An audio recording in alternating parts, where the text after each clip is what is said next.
Welcome to the Bigger Room podcast. I'm your host, Jill Bender.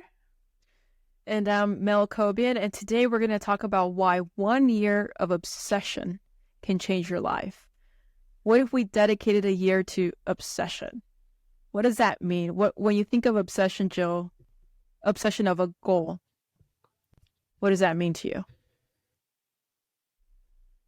That means putting everything into that one thing. I mean, where you sleep, breathe, eat, that is on your mind. You are diving into everything you can, learn about it.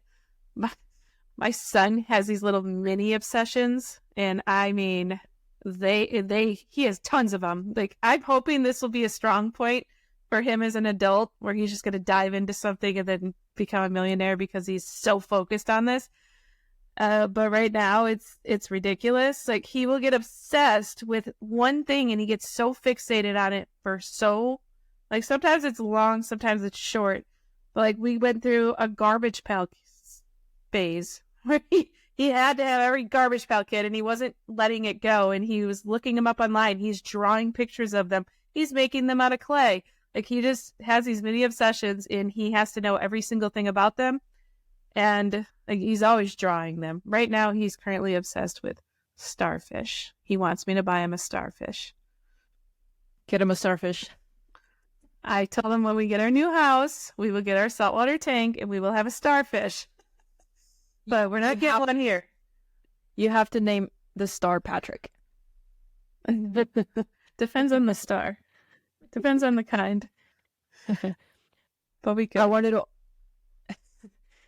I also wanted to say that when people think of the word obsession or, becoming addicted, it might sound like a negative thing.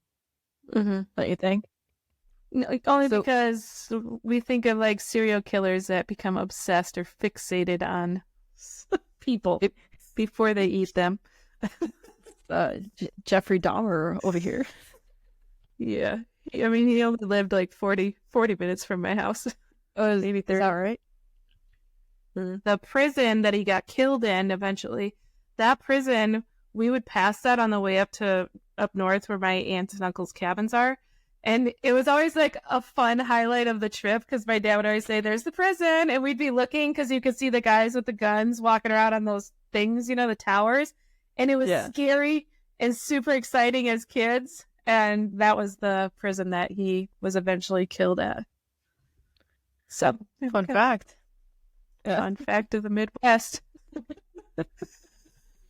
So, what do you think people need to have in order to become addicted or become obsessed? Because I think you can't just wake up one day and be obsessed about something. What do you think it takes to get that passion for somebody to have that obsession toward their goals? A chromosome defect.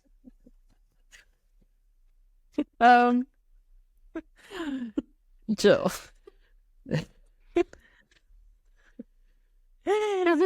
To think of serial killers, so we have to stay focused that this is becoming obsessed with things that are going to improve your life. I think it comes down to your why. Is that where you're going with this? I mean, because if we look at like track stars or swimming stars or, people that are in sports, even at a young age, and they work their ass off to be that number one. And why do they want to be that number one? Like, what does that truly mean in their head that's going to give them that satisfaction of being the best? And then other people, that isn't as important.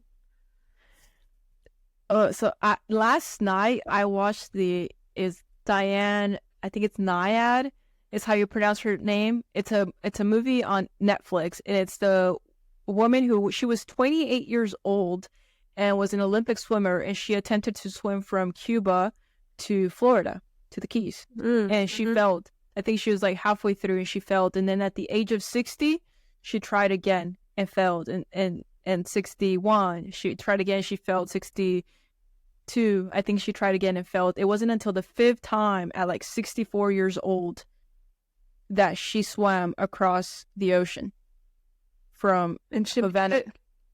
Yeah, she was 64 years old. This was the 5th time. And you need to watch this movie, Jill, because it was just like, it blew me away. And she said 3 things when she finally made it, because she had to walk after swimming nonstop. It's just insane. And this was last night. And then I was just sitting there like, I have no freaking excuse for life. This woman just blew me away. And then, so I just looked her up on social media, and then she's talking about how she goes for her walks every single day. And I was like, dang it. You know, she just had me raise those standards of like, she's just an incredible human being. But again, goes back to, she was obsessed with that goal because she had that drive, whatever her reasons were, but she freaking swam at 64 years old across. Nobody's ever done that before. That's incredible. You need to watch. Everybody needs to watch that movie, and that will change your life. If it doesn't, watch it again. What was it called again? Nyad, N-Y-A-D. I think that's how you pronounce it. It's her last name. What's her first? Oh, that's all it's called. Diane. Her last name. It's just her Diane. last name. I think Nyad. Nyad, N-Y-A-D. Yeah. Bigger Room Against. Check it out. Let us know what you think. I will try to put it on the list. I'm currently watching Riverdale again. Seriously? Riverdale has nothing to offer to you, Jill. No, I don't even know why I started it, but I started it again. It's my 3rd time at least that I'm going through it. Yeah, that's hilarious. It's actually, I can tell you what it offers me. There's certain days where I am doing a lot of research for the pod. I'm doing my content. I'm like a super hyper focused days where I feel like I worked for like 10, 12 hours. And sometimes I'm like, I have to shut it all off. And if I were to just lay down and play on my phone for a little bit, I would put a mindset book on, and so that's still making me think. I'm like, I want it all off. So then I just turned on Riverdale, and the only problem with those is that you get mini obsessed on those too, and then you're sitting here all day on a Tuesday. We're watching Netflix. You know, and I think that that's important that we have that transparency, because, you know, when we say, like, if you become obsessed, if you become consumed and dedicated to your goal for 1 year, and I'll kind of break that down a little bit, it can and it will change your life. But with that being said, you still have to be able to find that balance, right? If you're not coming up to breathe, if you're not coming up to enjoy life, to, you know, celebrate the little wins, it's not worth it. No. Right? You probably won't even get there either, because it'll take over your whole life. Yeah, and you'll burn out. Like, yeah, badly. So I had to book myself on the weekend, so I make sure that I'm living life. Yeah, it's important. It is. It really is. So what I wanted to say is that most people get unmotivated or discouraged or can't. Why does this happen? So I want you to think about your goal. And for a lot of people, it's either fitness or wealth. It's just those are kind of the 2 big pillars that people have goals toward. And when they start focusing, right, you start shifting your attention to other people's results, or doing like a 30 days, 30-day challenge, or that person made X amount of money in 30 days. Why didn't I? You're going to get discouraged. So what I've been telling people is something that my business coach told me was, take your business 1 quarter at a time. You should see improvement. You should see growth, and growth can mean different things. Maybe you are more resilient toward respecting your meals, or maybe now working out is easier, or getting more steps is a lot easier. Or now at your business, you're growing more leads, like getting more people to click your link, growing your followers. So just focus 3 months at a time and growth every quarter. And that takes a lot of pressure off, like a ton of pressure. because you're not looking at it day Yeah. by day or week by week, month by month. It's like this quarter I did better than last, and if I didn't, let's have that reflection. Why didn't this work out? And usually it'll be pretty clear. It makes it more obtainable in your mind. Yeah. Yeah. Yeah. So it's just switching from that month to month hustle to that quarterly reflection. And you just rinse and repeat every year. The goal is to be growing every single year. This is a journey. You're going to do this for the rest of your life. As long as you're building it the right way and you made Yeah. good choices. Yeah. Which is why you give yourself that quarterly feedback like, something's not working for my business or something's not changing with my body. What's going on? And it takes time. And I think that isn't really said a lot in this space. Right, Joe? Yeah. Yeah. It gives you, it is a good practice to get into, because then you can also say, well, these things do work, but I even though I've been working on for 3 months, I kind of kept skipping, like 3 days here or there because I wanted to go drink White Claws on a kayak. But you have to be real with yourself, and they'll give you a chance if you're doing those 3-month check-in, instead of looking at it, a year from now and going, oh shit, why didn't that work? Oh yeah, because I had a lot of days on the White Claws or the kayak or whatever your reasoning is. And so give yourself, I like that 3 months, and then you can regroup with yourself and figure out what's working, what's not working, what are you ditching, what are you improving, what are you doing more of. Yeah. So like at the time of this recording, the first quarter of the year, it's gone. Like there's nothing we can do about it. It's gone. So then you reflect on that. Like, what did that do for my business? What do I need to do to grow, or what do I need to do?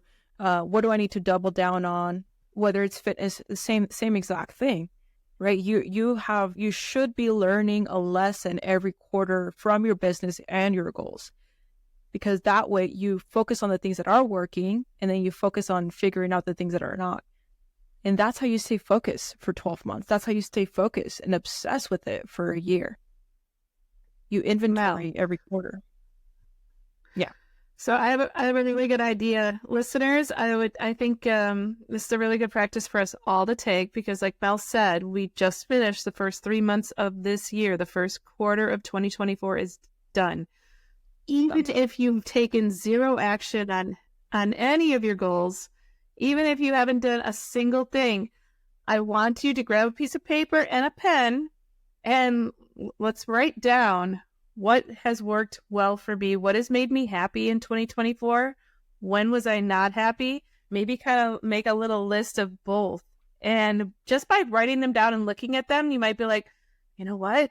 I do hate hanging out with Chrissy. Like, she sucks and she makes me mad, and I'm not going to hang out with her that much this year. Like, that is what you will look at it and reflect on it and then go, yeah, you know what? Maybe I don't want to do this anymore, and maybe I want to do more of that because that was amazing. Even if it's like walking around the zoo. Like, did that make you feel really good? Maybe make that a monthly thing if you feel like it's going to benefit you in some way. I'm going to do it. I'm going to write it down so I don't forget, because I will forget as soon as we stop talking. I don't know how many. Yeah, that's a really good exercise. It completely changed the way that I looked at my life and my business. And it's important to have that reflection, because I think for anybody, it's very overwhelming to think month to month, month to month, month to month. Yeah. So that's what they say. Like, that's what they say. If your goal is to make $100,000 in a year, don't look at it as, by the end of the year, I want to have made $100,000. Break it up into sections. Like, by this time, like, that means every month I want to make this month, or every quarter I should have at least made this. And break it down into smaller sections and more attainable goals. And you mentioned like a really interesting example, like Chrissy makes me feel not good, so I'm going to stop hanging out with her. And I think that it could be something so, and like, it might not be easy for a lot of people, but sometimes it's like, it's not that you don't have the drive, it's just your environment, the people around you drain your energy or don't have the belief in you or what you do. And like there's this reel I saw the other day that said, don't let somebody with a 2-cent salary, tell you that you can't achieve your goal. So who are you listening to? It's another question. They also say, why are you taking advice from somebody who doesn't even make, 5 figures, 6 figures, whatever you're trying to make? Why are you listening to that person when they are not where you want to be in life? If they haven't achieved it, they really should have no say over what you're going to do. And we are all guilty of it, though, because we love these people generally. That's why we've been hanging out with them for so long. But they really have no place to say what you should be doing, where you should be going, how you should be spending time or money. Like, this is so messed up, okay? Still, even with all of the mindset that I do and that I know and all the growth that I've done in the last year, I'm sitting here today. I just said this to somebody earlier. I bought my house during the recession. I paid $86,500 for it. And right now I could sell it for around 200 or maybe a little over. I owe like 65,000 on it. Okay. So I have a lot of equity in the house, but this is like the perfect buy where you buy it cheap and then you could rent it. And then you have this money over time. And I always that's on my list for 2024. I want to have rental homes as additional income. But every time I mention it to anybody, what if you get bad renters in there? What if they've wrecked stuff? I've had renters. It didn't go well. I have not, even people I know that own rentals gave me negative feedback, like insisting that I shouldn't do it. And I'm like, you guys own rental. Oh, we got really lucky because we know this person that rents, and then this person's amazing. And I'm like, okay, but I could get the amazing. It's like, but I don't know anybody that it has like a super successful rental business to give me any of that positive feedback. So of course I'm looking to the internet to give me information, or people. Like, I know you would be positive about it, but you don't own any rentals either. So it's not like I can come to you for encouragement, but you don't have any actual background knowledge on it that I know of. Do you have rentals? Yeah. Well, we are. I will be renting out my house in will be 5 months. Yeah. So it's something that I agree with you, Jill. It's like anytime you do try to dive into a different field, you kind of turn to your circle of people that you think also have your back, and then you're kind of taken aback with, oh, I thought you'd definitely have my back, and it's like they're trying to discourage you almost. So it's like, dang, now I have to figure out again, start from zero, people that are going to encourage me, because we know in general that real estate is a good place to be in, right? Right. Especially given the amount of equity you have in your home. So. Don't have anything for you yet, my friend, but maybe later this year. There are going to be distractions. There's going to be moments like anything where you just don't know if you want to keep doing this. But one thing I found about giving yourself feedback every 3 months is, am I still enjoying this? Is this still something I want to do? Do I still want to be creating videos? Do I still want to, create this offer? And then you might find that 3 months from now, maybe 6 months from now, you don't want to be doing that thing anymore. And that's okay. Yeah. That's okay. I was just going to say that's why I think giving yourself that feedback is super, super important, because a lot of people don't tell you that it's okay. It's not that you're failing. You just realize you don't want to do it anymore. Yeah. Like, I thought I was going to be in the Olympics, and then I just stopped. Just kidding. I would never thought that. I never wanted that. You're gonna want to, after watching that movie that I told you, the Naiad movie, you're gonna be like, I want to be a swimmer. Next week you're gonna be like, I'll be meeting to record a pod. I'm like, no, I have swim lessons. Yeah.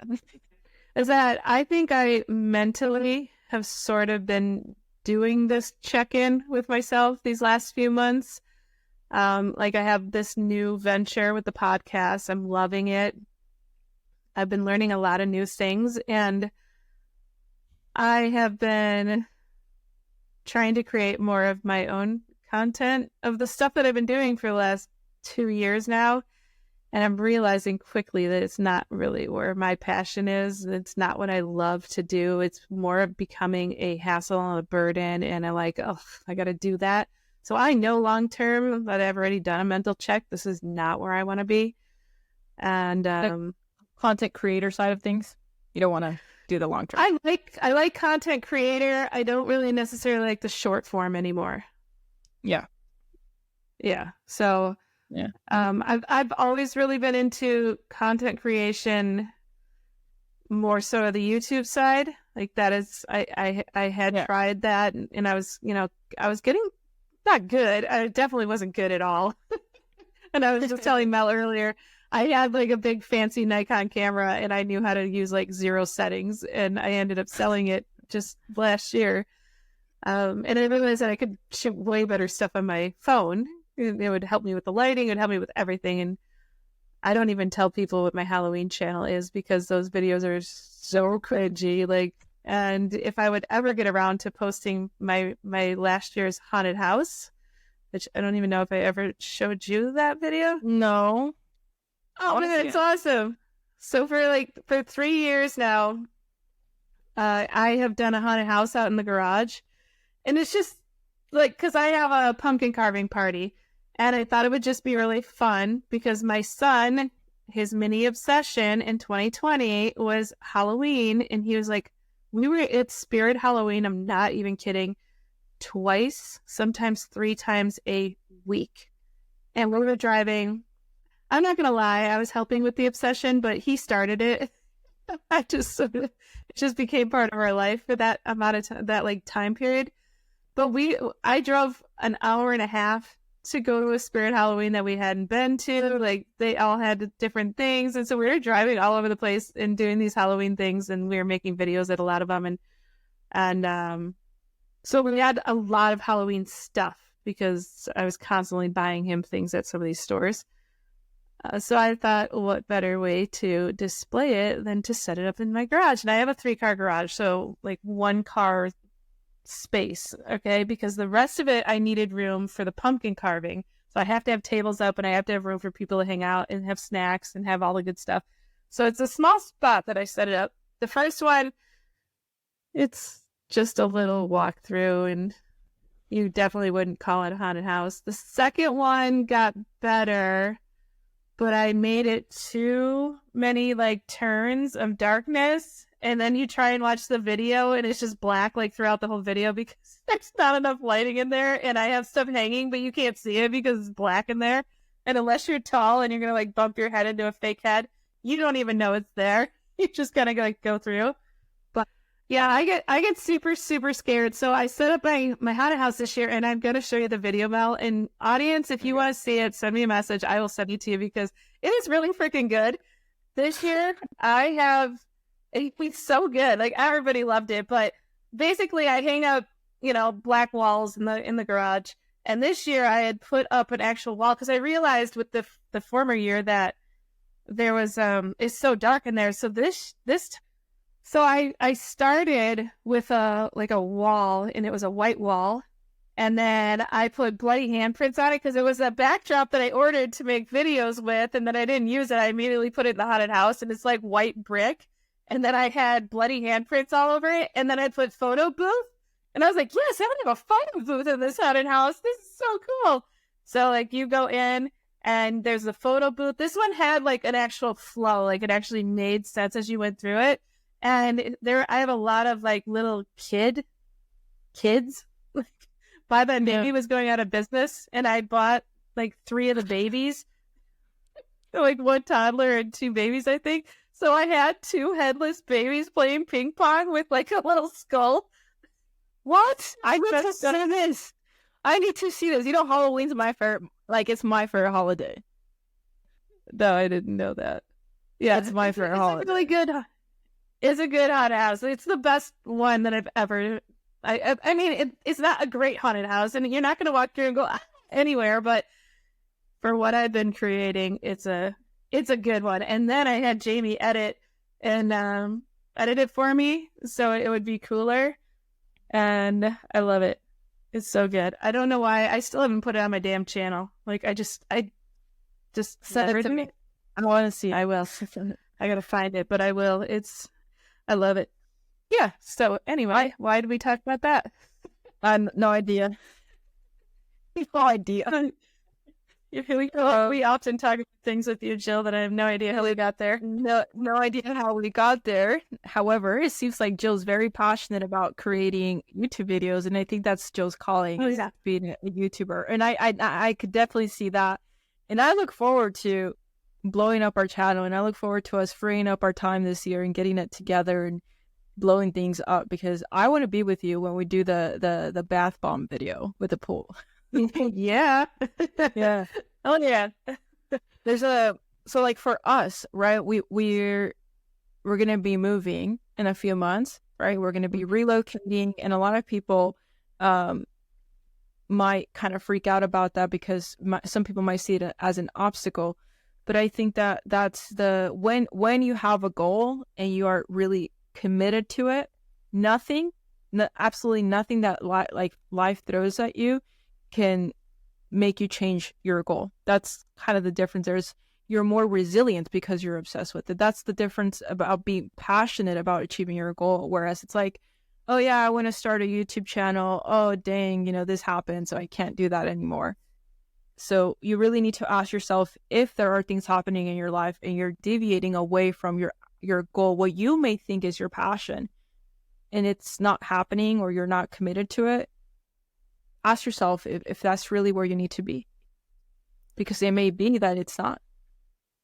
And I would caution you with this, based on what you just said, is caution you guys with, when you're setting this up and you are starting to realize that you're becoming obsessed with something, you're like, yeah, I'm going to make this happen.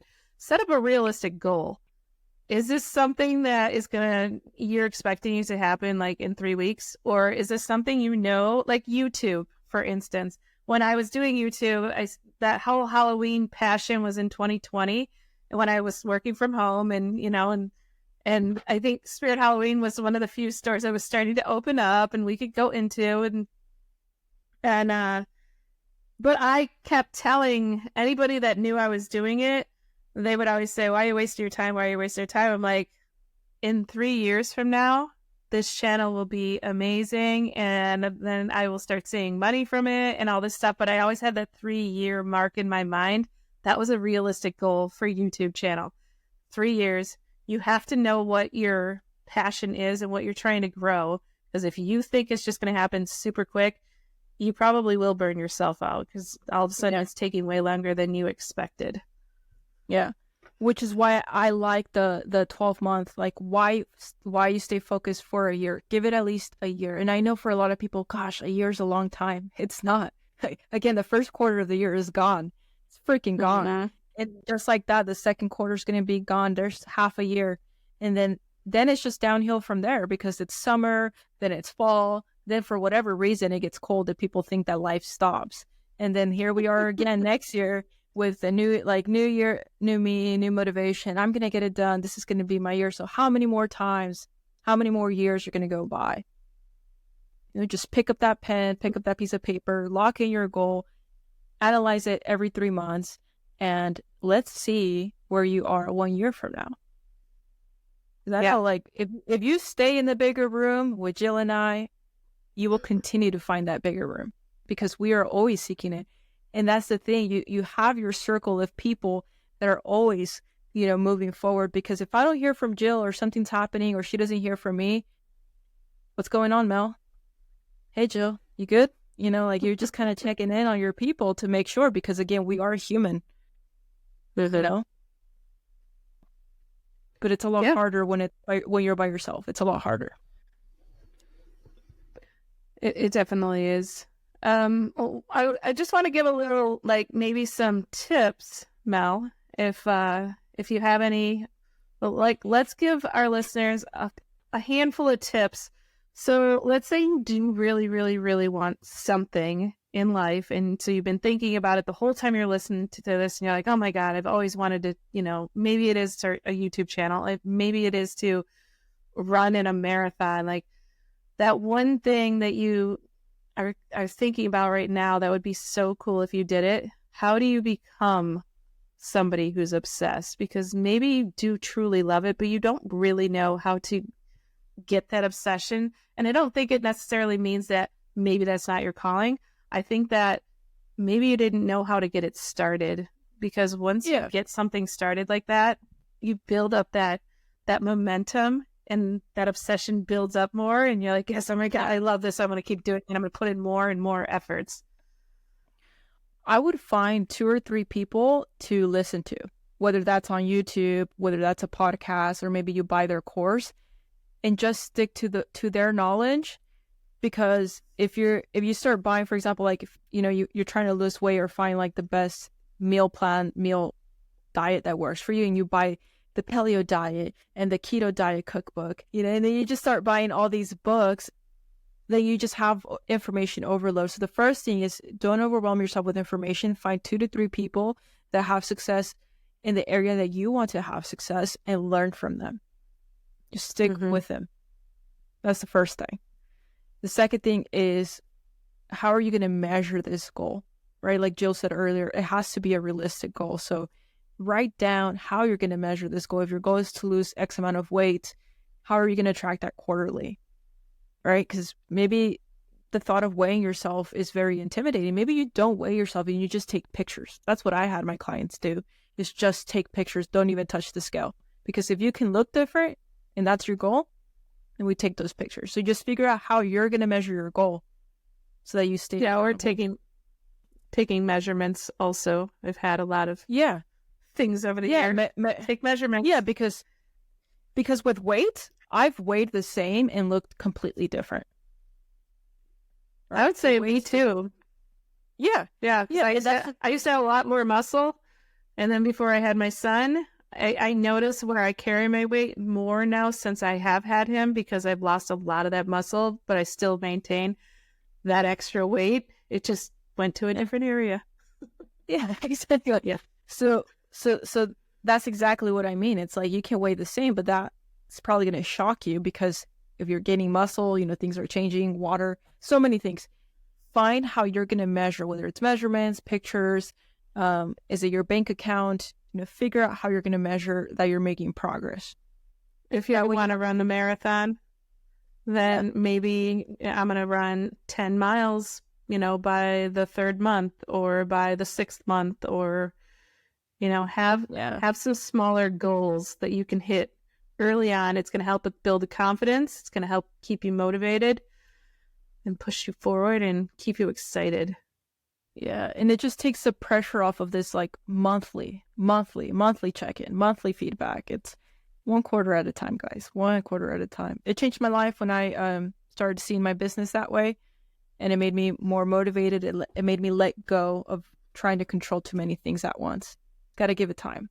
Well, I did want to say, you said find 2 or 3 people and learn from them, but don't just be a consumer of the knowledge. Like, actually put it into action. And so I think what Mel is saying, like, you're not going to try and listen to like 500 people giving you all this different advice. You want to find the people you're going to relate to, the people that are making the most sense to you, the people that you want to listen to, and just focus in on them. Like one of my mentors, when I got started, he told us, like, our homework assignment was to go in and unfollow anybody that wasn't related to what we were doing. It's like, unfollow all of them. They are a distraction. They're there to, they're probably going to give you different information, maybe wrong information. Stay focused where you're at right now and remove the distractions. But yeah, take action on those. Yeah, one of my old fitness mentors, he said, knowledge is not power, applied knowledge is. And there's a difference there. So just because you know but don't do, then do you really know?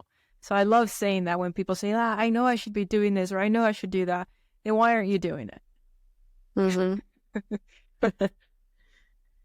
So there's, again, that feedback. That's the most important thing. That's how you pivot every quarter. And again, making sure that you are in love. You have to be in love with what you're doing. Become obsessed. And in 1 year, your life can change. your life will change. Your life will change for sure. If you yeah, A year, if you do a any year ago. Mind blowing. Gosh, a year ago I was just waking up. Let's put it that way. yeah.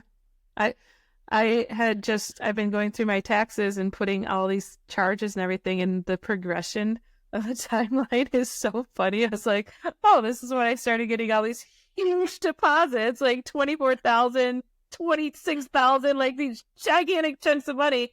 And I paid off this, paid off that. And then I'm like, oh, look, here's where I started spending some of that money. Oh, look, now the credit card bills are getting higher again. Oh, look, you weren't learning any lessons. Just blowing through all your fucking money. Like, stop it. It's like, I've been cracking up watching it. I'm like, holy shit. Yeah. It is so crystal clear what happened. Yeah. But you know something now. You have that. Oh, man, I know a lot. You know a lot. Yeah. Yeah. Well, How whether or not I learned anything. Again, this is why I tell myself I don't have any bills. Things get taken care of. I don't have any bills. For those of you that maybe you document your journey, maybe you don't realize how far you've come.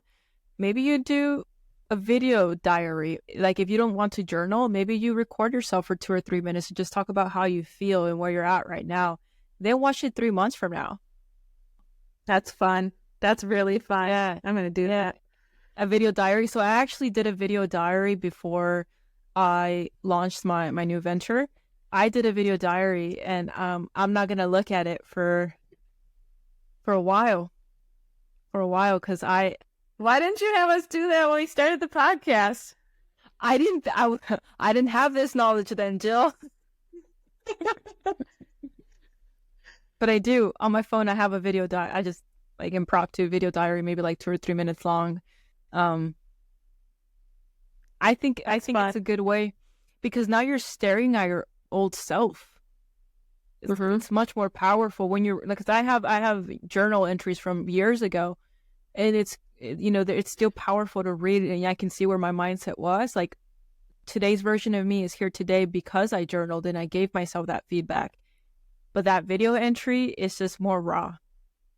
So if you feel that you can bring yourself to just talk 2 or 3 minutes, talk about how you really feel and what you'd like to see in 3 months, and then watch it in 3. You want to see in 3 months? Yeah, Maybe say what you expect to happen on the thing, and just be careful about how you're talking. Don't be negative. Just be completely honest. It's only you listening to this. It's just for you. It's just for you because that's the only person you have control over. It's you. I love it. And with that,